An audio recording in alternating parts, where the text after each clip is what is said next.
আমরা এমন এক নিম্ন শ্রেণীর মানুষ, ভিক্ষা করতে পারি না, আবার চুরি ডাকাতিও করতে পারি না। আমরা হাতও পাততে পারি না, কারণ সবচাইতে অসহায় হচ্ছি আমরা। যুগালি হামলা গেলে 500 টাকা রোজ পড়ে, বেতনও 200 টাকা 250 টাকা রোজ পড়ে না। বাঙালির ঐতিহ্যের এক অবিচ্ছেদ্য অংশ বেত ও বাঁশ শিল্প। বিশেষ করে সিলেট অঞ্চলে এই শিল্প বহু বছর ধরে টিকেছিল। তবে কালের পরিক্রমায় এটি হারিয়ে যাওয়ার পথে। আধুনিক যুগের প্লাস্টিক ও অন্যান্য বিকল্প সামগ্রী এই শিল্পের অস্তিত্বকে হুমকির মুখে ফেলেছে। আগে আমাদের পূর্বপুরুষরা করে গেছেন, অনেক ভালো ছিল, অনেক সস্তা ছিল। এখন আমাদের কুটির শিল্পটা ধীরে ধীরে মরে যাচ্ছে, বুঝছেন? কারণ দিন দিন জিনিসগুলোর দাম বৃদ্ধি পাচ্ছে এবং আমরা কোনো মতেই পোষাতে পারছি না। যেমন এই জানুয়ারি মাস ঢোকার পরে আমি গেছে মাসে মাত্র 4,000 টাকা বিক্রি করছি। প্রতিদিন আমার সংসারে খরচ আসে 800 থেকে 900 টাকা। আমাদের জিনিসগুলোর দাম, আমরা ব্যবসা মান্দা। আর এই যে আমরা এই বেত, বাঁশ, যেমন গোল্লা বেত, জালি বেত, ওইগুলা কিছু কিছু জিনিস আমরা চট্টগ্রাম থেকে সংগ্রহ করতে হয়। কিন্তু সংগ্রহ করতে গেলে আমাদের মালগুলা এই যে আমরা বাইরে সেল হয়, ঢাকা, চট্টগ্রাম, রাজশাহী, বিভিন্ন দেশের অনেকগুলা জায়গায়, তাতে আমাদের কিছু মতেই পুষে না পোষার কারণে আমরা এই কুটির শিল্পটা এটা দিন দিন মরে যাচ্ছে। এখন আমরা তো, আমি নিজে একজন কারিগর থেকে অনেক কষ্ট, কাজ কি কষ্ট সেই কুটির শিল্প যারা করে তারা বুঝে। কিন্তু আসলে আমরা এমন এক নিম্ন শ্রেণীর মানুষ, ভিক্ষা করতে পারি না, আবার চুরি ডাকাতিও করতে পারি না। আমরা হাতও পাততে পারি না, কারণ সবচাইতে অসহায় হচ্ছি আমরা।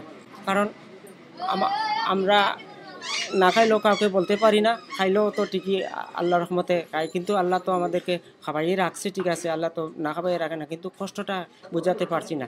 কারণ আমরা যথাযথভাবে সরকারের এই দৃষ্টি আকর্ষণ করছি যে যাতে আমাদের কুটির শিল্পটা যাতে মরে না যায়। আমাদের বড় বাবা সহ বা বড় বাবার বড় বাবা পর্যন্ত এটা পূর্বপুরুষরা কত শ্রেণী পার হয়ে গেছে সেটা আমার জানা নাই। কিন্তু আমরা চারটা ভাইয়ের মধ্যে আমরা 3টি ভাই এই কাজে জড়িত আছে। আমার 2টি ভাই এখনও কাজ করে, আর আমি আল্লাহর রহমতে টুকটাক করে এই সামান্য 3-3.5 লক্ষ টাকার পুঁজি নিয়ে দাঁড়াইছি। কিন্তু ওখানে দাঁড়ানোর পরে এখন আমাদের যে প্রতিদিনের ইনকামটা সেটা আসতেছে না। এখন আমার যে অবস্থা তাদেরকে আমি কিভাবে আনবো? কারণ আমি তো কোনো দিক দিয়ে আমি কিছু ভাবতে পারতেছি না। এটা কেউ আসতে চায় না, এখন সবাই সরে যাচ্ছে। তো সরে যাচ্ছে কেন? ওই যে জিনিসের দাম। একসময় এই শিল্প ছিল সিলেট অঞ্চলের অনেক মানুষের জীবিকা নির্বাহের প্রধান মাধ্যম। ঘরে ঘরে তৈরি হতো বেতের চেয়ার, টেবিল, ঝুড়ি, খাট সহ নানান জিনিস। কিন্তু সময়ের পরিবর্তনের সাথে সাথে সেই চাহিদা কমে যাচ্ছে।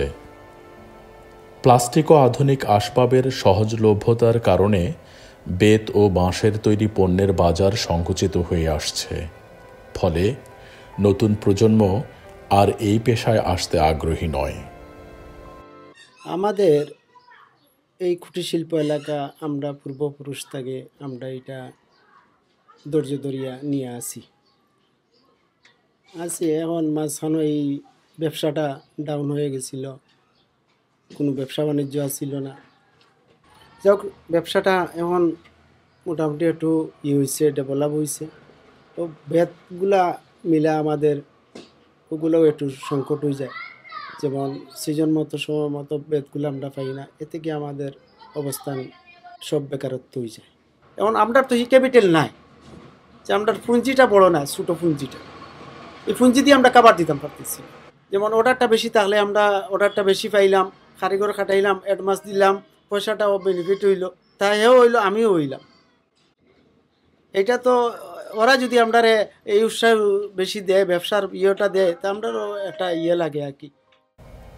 সরকারি পৃষ্ঠপোষকতা ও নতুন ডিজাইনের সংযোজন ছাড়া এই শিল্পকে টিকিয়ে রাখা কঠিন হয়ে পড়ছে। অথচ এটি শুধু একটি ব্যবসা নয়, বরং আমাদের সংস্কৃতির একটি মূল্যবান অংশ। আরও তো মনে করেন কাজ আমরা ছোটো কুটির শিল্পর যে ছোটো মাল আছে ওগুলা বানাই। টুল আছে, কদুমড়া আছে, ওগুলা। আপনি কত বছর যাবৎ এই কাজ করতেছেন? এই কাজ তো আমরা বাফর আমল থেকে চলের, আর আমরা করতেছি মনে হয় 91 থেকে এখন চলের কাজ করতেছি। পাড়াত মনে করো 15-20 ঘর আছে। আগে তো মনে করেন 100 ঘরের মাঝে 100 ঘরে আছিল, এখন তো নাই, বিলুপ্ত হয়ে যাচ্ছে আস্তে আস্তে।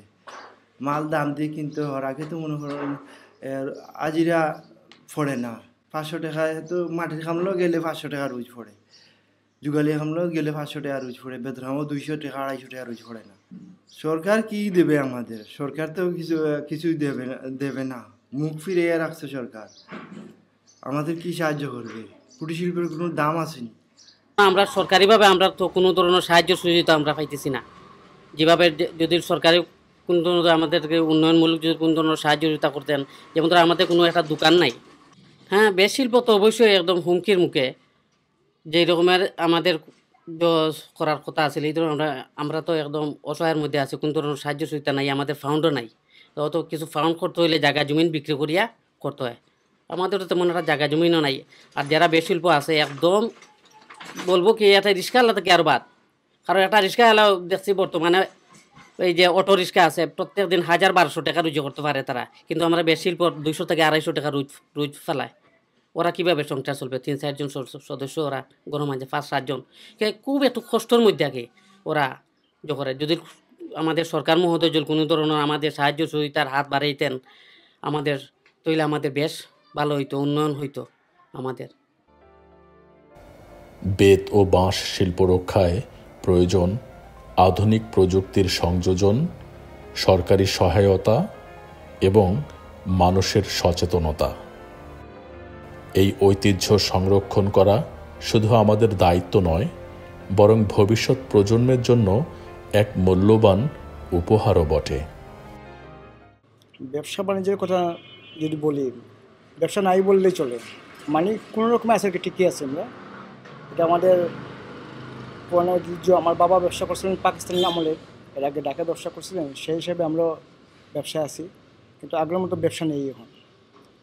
আমাদের যে ব্যবসাটা কী বলবো আপনার, মানে ব্যবসা নেই বললে চলে।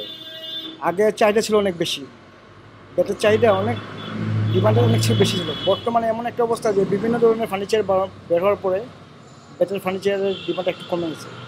তাছাড়া আমাদের বেতের যে প্রাইসটা আছে অনেক বেশি, আমাদের যে বিভিন্ন আসবাবপত্র বানাইতে যে সরঞ্জামগুলো লাগে সেগুলোর প্রাইসটা অনেক বেশি।